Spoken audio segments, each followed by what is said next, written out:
কোন সন্তান যদি বাবা মার আগে মৃত্যুবরণ করে, বাবা তো সন্তানের লাশের পেছনে পেছনে যেতে পারে, বাবা সন্তানের কবরেও নামতে পারে। বলে কেন, বাবার কলিজায় কি মায়া দয়া নাই? আছে। বাবাও চিৎকার করে করে কান্না করবে, কিন্তু বাবাকে আল্লাহ ওই শক্তি সামর্থ্য মনোবল দিয়েছেন। বাবা সন্তানকে দাফন করে শোয়া কান্না করতে করতে উপরে উঠতে পারবেন, ওই শক্তি আল্লাহ বাবা দিয়েছেন। কিন্তু কোন মায়ের জন্য সন্তানের লাশের পেছনে যাওয়া চলবে না, কোন মায়ের জন্য সন্তানের কবরে নামা চলবে না। কেন?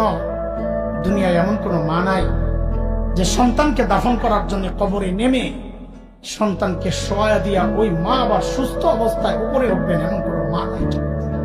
সন্তানদের শোয়া নিজ লাশ হইয়া শুয়া পড়বে। এরে ভাই, একটু জানতে চাই, এই যে মার কলিজা এত দরদ, এত মমতা, এত মায়ার ভালোবাসা, কারণটা কি বলেন তো?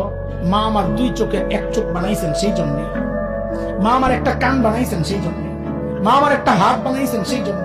আচ্ছা একবারে বলে ফেলেন না, মা আমার শরীরের কি বানাইছে? কি বানাইছে বলেন, বলেন কি বানাইছে? কিছুই বানান নাই, কিছুই বানান নাই। তারপরেও মার কলিজা এত দরদ, মা আমার কিচ্ছু বানান নাই, অল্প কয়দিন ভাড়াটিয়ার মতো আমার পেটে জায়গা দিছে, হওয়ার পর লালন পালন করেছেন, কিচ্ছু বানান নাই। তাতেই মার কলিজা এত দরদ আর মায়ার মমতার ভালোবাসা, কিচ্ছু বানান নাই। তারপরেও তাইলে যে আল্লাহ আমার চোখ বানাইছেন, আল্লাহর কত, যে আল্লাহ আমার হাত পা বানাইছেন, আল্লাহর